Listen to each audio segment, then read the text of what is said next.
I drink wine from a can, and I was named after a chewing tobacco, so you know I'm classy. So when I was young, I was a huge fan of Twilight. I read the books extensively, and like a lot of other people my age, after I finished reading Twilight, I started jumping ship to other books. Most people in my situation either jumped to other YA paranormal romance novels, or just other YA novels in general, or just other popular books that had been turned into movies. In my case, I graduated from Twilight to Harlequin Regency romance novels because that's what my mom also had on her shelf. I read a little Lisa Kleypas, a little bit of Eloisa James, but by far my favorite was always this author named Julia Quinn. I have it here in my script that says recently a trailer dropped for Netflix's Bridgerton. The show is out and it's been out since Christmas. It is produced by Shonda Rhimes for her production company Shondaland, based on the works of Julia Quinn, namely the books in her Bridgerton series. Do I have all of them? 1, 2, 3, 4, 5, 6. I have all of them. I'm so sorry, I cannot look at where I'm supposed to look. I just keep looking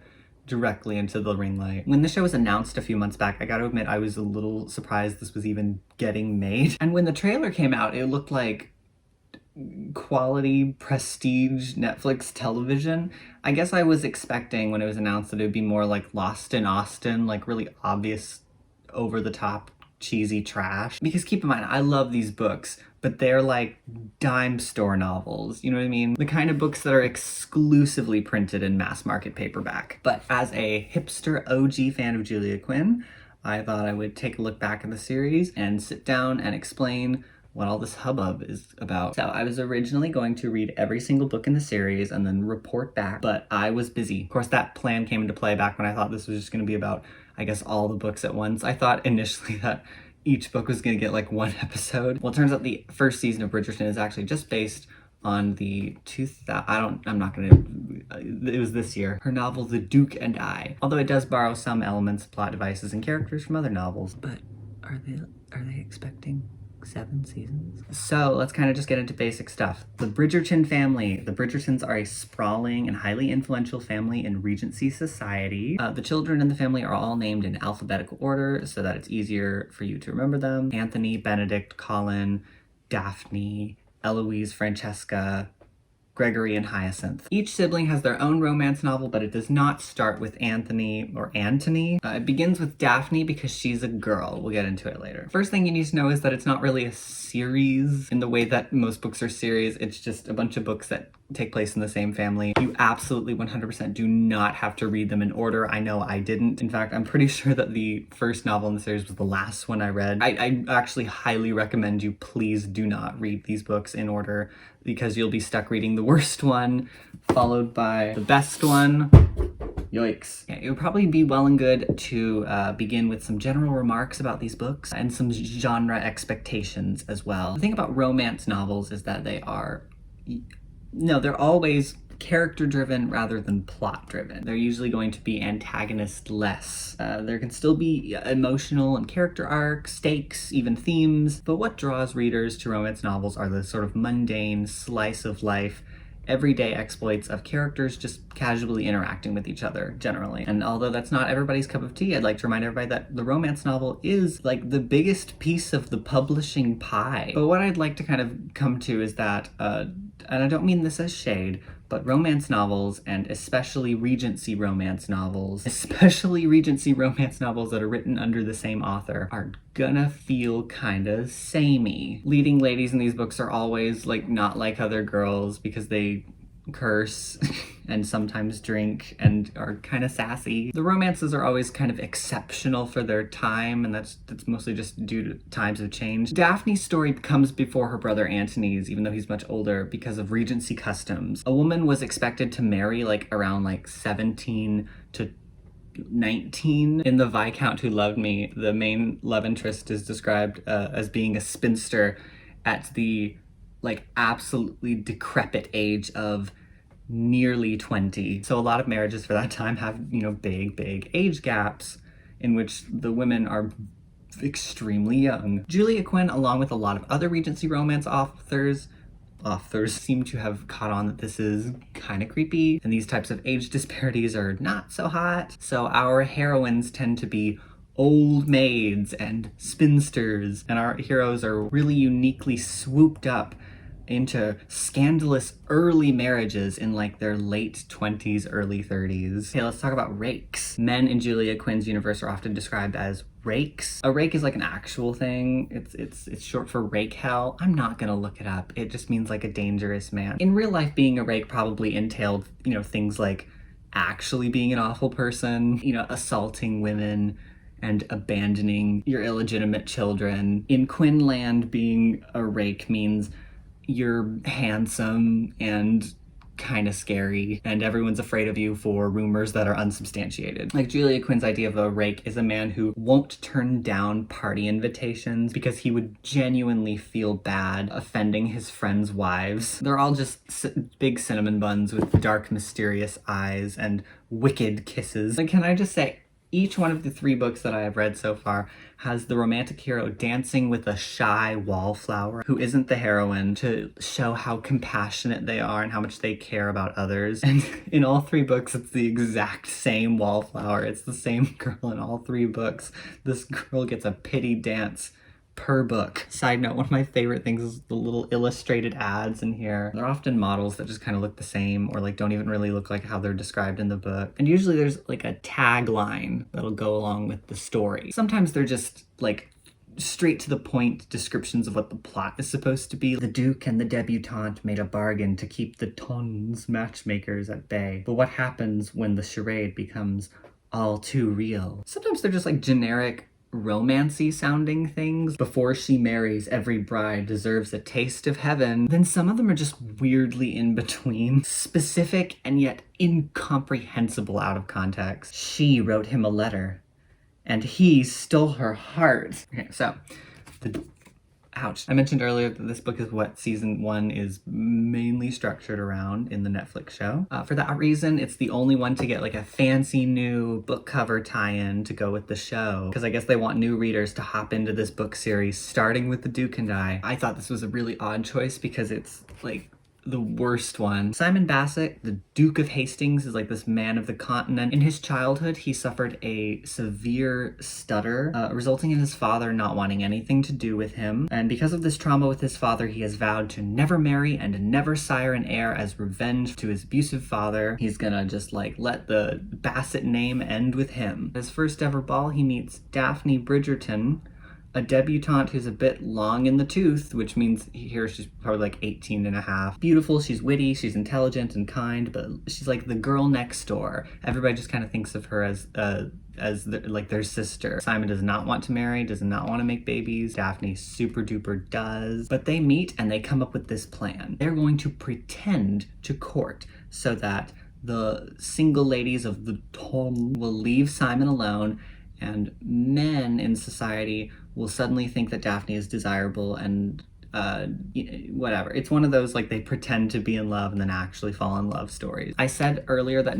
romance novel plots tend to be character oriented, and so they have kind of thin stories. The thing is, a plot can be thin without being flimsy, and this is definitely flimsy. Each one of these books is going to have like a defined gimmick at its heart. It's going to have like very similar character dynamics, very similar characters, even similar plot points. There's usually going to be like a scandal that forces people into marriage at some point at an inconvenient time in the story. But like, I don't even really know what The Duke and I is about. The tagline, it's marketed on the they're pretending to be in love and then they're actually in love aspect. Like this storyline of them pretending to date and then they actually fall in love lasts literally 4 chapters. The last 2/3 of this book are just Daphne and Simon having marital problems revolving around their opposing views on whether or not they want to have children or not. In this particular book, it really kills the steamy, sexy vibe when every sex scene is bookended with shouting and crying about Simon lying about his impotency and whether or not they would make good parents. There's this whole bit where Daphne is just like, every time you're with me, I'm just thinking of your father. The tip of his index finger trailed down her upper arm. She was wearing a silk robe, but the heat and power of him burned through the fabric. When I touch you like this, he whispered, it has nothing to do with him. Like, what's going on? This isn't sexy. These feel like real arguments in a bad way. It's awkward to read them. I'm like sitting here like, this is between the Duke and Duchess of Hastings. Like, this isn't any of my business. Hey, it's editing Hagen. So originally this video was going to be a two-part situation. The first part talking about the books in the Bridgerton series, and the second part talking about the Netflix show. The moment has kind of passed. I just kind of want to get this video out because I've been sitting on it for a while. But there was a big point about the books that I wanted to reserve for the TV show section of the video that I didn't end up making, so I'm gonna put it right here. It's kind of a content warning for The Duke and I. There is a scene of sexual assault in The Duke and I performed by Daphne against her husband Simon, and it's real weird, to put it very lightly. It's actually really upsetting. After what feels like 679 pages of these two bickering at each other about Daphne wants a family and Simon doesn't want one, Daphne takes matters into her own hands. Simon, like, very, very clearly says no. His stutter comes back on, and keep in mind at this point of the story, he's still hiding his stutter, so the fact that, like, he's been betrayed in this way, and also his stutter is showing itself and he can't control it, is really unnerving to read. I don't want to say, like, oh, this was a different time. It was like 20 years ago. That's not that long ago. So, you know, I'm not trying to cancel Julia Quinn or come for her. It's really clear that she was just trying to create drama, and just super, the implications of this just went right over her head. It's made worse by the fact that in the book afterwards, Simon is like, you betrayed me in the worst possible way. I'm getting out of here. And he, like, goes away, and then Daphne spends the rest of the book, like, sad and alone, and everyone in the book is like, God, that freaking jerk ass awful husband Simon abandoning his wife. And it's just so infuriating and frustrating. They actually keep this plot line in the show, which I genuinely thought they would be smart enough to cut that out. But they didn't. It's more weird in the show because the show is good. How can I say this? The show has actual engaging drama. This weird, gross, culminating moment is, like, way unnecessary. So if that puts you off the show or the book, you know, there you go. It's so weird because I completely forgot that it was even in the book when I reread it. And while I was reading it, I thought, there's no way they're gonna put this in the show. I was so confused why they were promoting the crap out of this first book as a tie-in with the series because it has this in it. I read an article, the head writer, I believe, was asked about it, and he was like, yeah, we didn't take the decision to keep that in lightly. We really thought about it. Didn't address anything, just said, we really thought about it, and that's the decision we made. Like, they sure did that. So, yeah.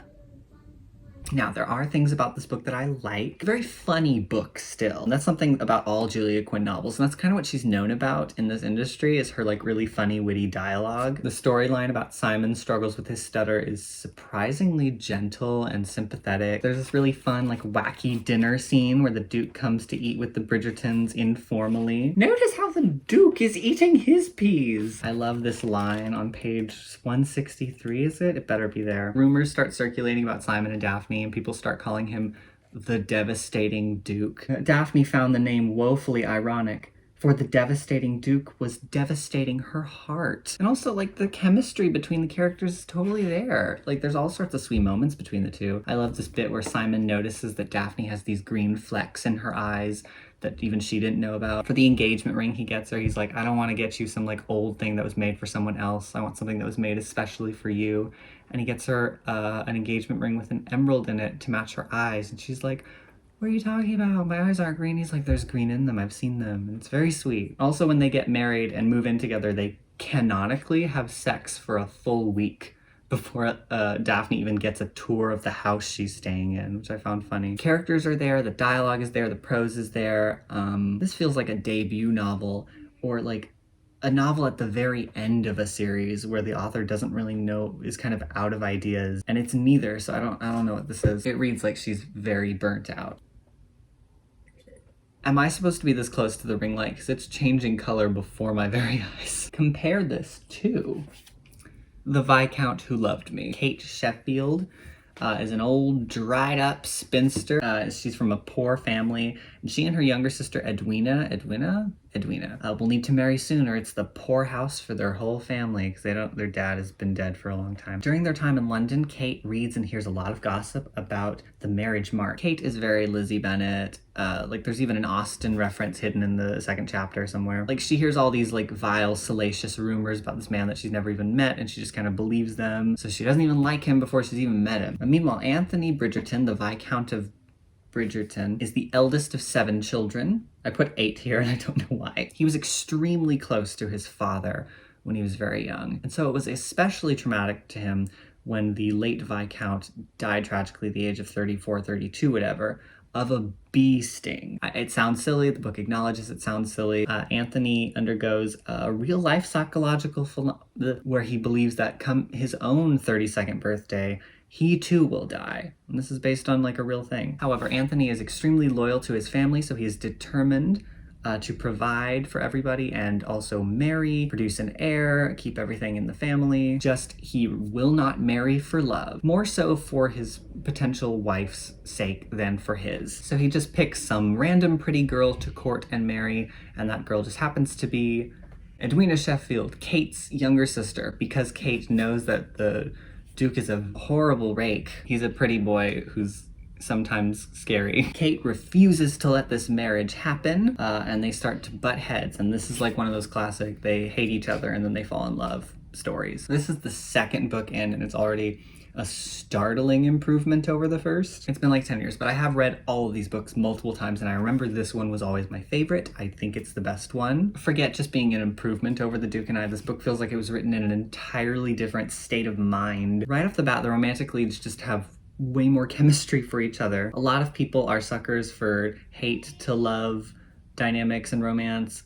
It's me, I am suckers. But there is like an artistry to how Kate and Anthony are written. They have very playful back and forths and exchanges with each other. I mentioned earlier that Julia Quinn is known for her dialogue, and it's in full form here. The arguments that Anthony and Kate get into are like really steamy and juicy and passionate, which is completely separate from the arguments you get in The Duke and I. Simon and Daphne's dynamic is largely uncomfortable and awkward to read, almost like you're third wheeling your friends who are like very clearly on their third to last date before they break up. Kate Sheffield is probably like my most favorite heroine in any of these books, including the actual Bridgerton girls. Sorry, Eloise. Not only does she have like a great dynamic with Anthony, but also like his family, other characters. I loved also this like subplot element of Kate just having a really loving, doting, healthy relationship with her stepmother, while also having like a really healthy, loving relationship with the memory of her late mother and father. That's really cool. I like that Kate and her sister have like this very long relationship in which they never argue over petty, silly, childish things. Meanwhile, Anthony's really cool. I feel like even though he's basically the exact same archetype as Simon, up to like basically being the same character, you can tell he's a little more playful, a little more smug. There's a running bit where he makes friends with Kate's dog, who like famously is very rowdy amongst most people, but is very calm around him. He greets the dog first by going, "Good day, dog." I think it's a good time to point out now that like, if you're like a big fan of like accurate period type novels, these books are what like a modern American, probably mom-aged lady would like to fantasize Regency England was like. And you can tell that just based on like how the characters speak to each other. Violet Bridgerton, the matriarch of the family, is described as having nursed her children herself. She and her husband didn't have any nannies. There's even a whole bit where Anthony's father built him a tree house. I'm not convinced that like British people even have tree houses, let alone that a Viscount would build one himself back in like 1790. But sometimes it manifests itself in really, really overbearingly sincere, cheesy scenes. There are 2 scenes before Kate and Anthony get engaged where they have these really intense, very personal discussions about family, fears, and responsibility and communication. I don't know. I love it. I think it's a great time. I think that this book works a lot better than The Duke and I in part because it's a lot wackier and zanier. The tragic death of the Viscount via bee sting is so out there. Right at the front of the book, it lets us know the kind of over-the-top melodramatic tones we're gonna look out for. Oh my god, this book even has like a mean bully girl. Like, it's just a high school bully type character at a ball, just making really over-the-top, sassy, mean comments. I do love yellow. It takes a very special complexion to wear it, don't you think? And it is so nice to see her looking so well after last year. I can't imagine what you mean. Why, surely you know. She was fat. Well, and then of course, like, Anthony comes over and saves her. This is the same, Penelope is the same wallflower, keeps getting saved in every book. And they put Cressida in the show. I believe you only had dance this evening, and I have only one more space remaining on my card at present. How convenient. Like, they put this dumb, completely one-dimensional bully character in the show, and I thank them for it. It was a good choice. This book's so goofy. Like, take into consideration the way in which Kate and Anthony are compromised and engaged. Anthony has like a fear of bees, and one lands on Kate and stings her, like, I guess right here. So he like, in the middle of the garden, I just spit everywhere. In the middle of the garden, he's like ripping her clothes off.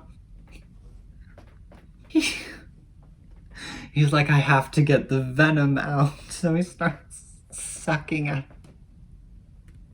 And then of course they like are discovered by like a bunch of gossipy old ladies. Mrs. Featherington is all like, girl, he had his mouth on your boobies and we all saw it. Oh, I love this book. Because the story is so goofy, whenever there is a tender, soft moment, it emphasizes it a lot more, rather than piling on all these really awkward, very real feeling arguments on the entire second half of your book. So in summation, skip this.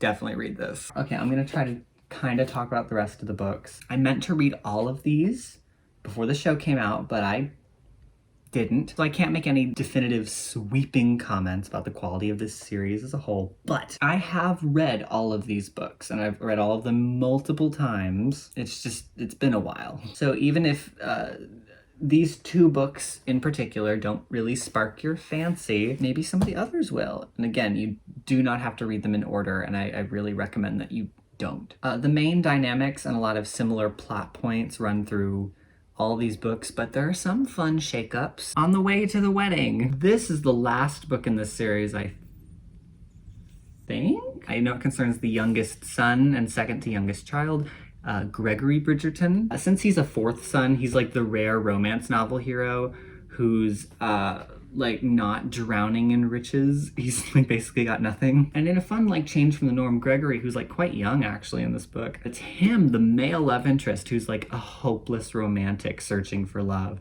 And his love interest is like the prim fuddy-duddy. That's kind of fun. Also, this is the, I think, only book that has mention of a gay. I mean, it's like a character that you never even meet, but it's mentioned. We did it. It's in his kiss. I put this in here for two reasons. One, it's got a lot of Lady Danbury. Lady Danbury is like this sassy old lady, like telling it like it is. She always makes these way too short cameos in all of the books, and in this one, she's like a principal character, so that's fun. And also there's like some spy stuff. Gareth St. Clair like has to find some information about his inheritance or something. Not really spy stuff, it's just some like Ocean's 11 scheming, and through some like contrivance, he has to get Hyacinth Bridgerton to team up with him. Ooh, I could win a romantic Florida getaway. I just want to say that at the start of this it says, Gareth St. Clair is in a bind. And I remember when I first read this, I thought it said Gareth St. Clair is blind. And I read like a fourth of this book thinking the main character was supposed to be blind, but he wasn't. I think that's why I don't like this one that much, is because that sounds really interesting. An Offer from a Gentleman. This is the one I'm currently reading. This one is a straight up Cinderella retelling. You can tell because of the shoe. But this one's interesting because it means the romantic pair fall head over heels in like chapter 2 and then just spend the rest of the book trying to figure out each other's identities. I like this book because the first line in it is just, everyone knew that Sophie Beckett was a bastard. Oh my god, there's this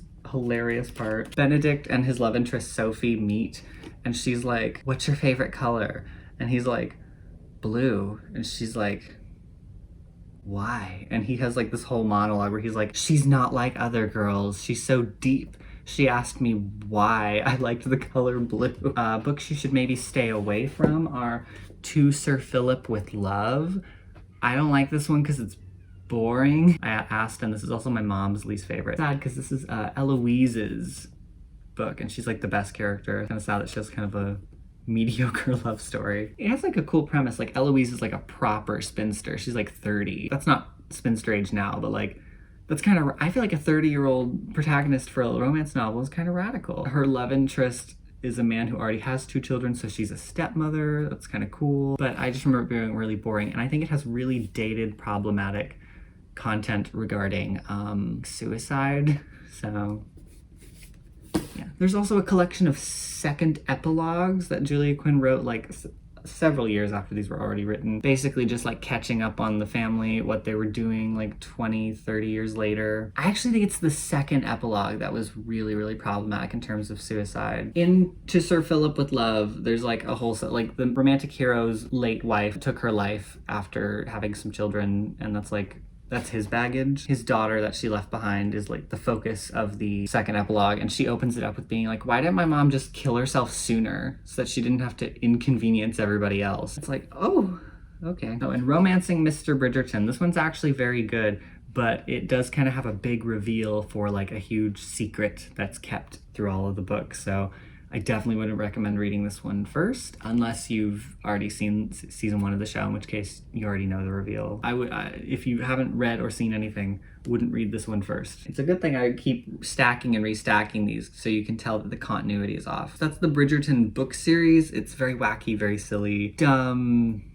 fun. I'm not trying to throw shade. I do think it takes genuine talent to write stories like this. I think that these stories are valid works of art, and if this is your kind of thing that you read exclusively, like that's awesome. If you've never really gotten into like proper romance novels, and it sounds interesting, maybe check it out. You can also check out some of Julia Quinn's other novels. I think my favorite one is Brighter Than the Sun, and there's also, a really good one would be, there's a duology. It's How to Marry a Marquis and To Catch an Heiress. Those are like actual spy books. What else was I gonna say? I forget.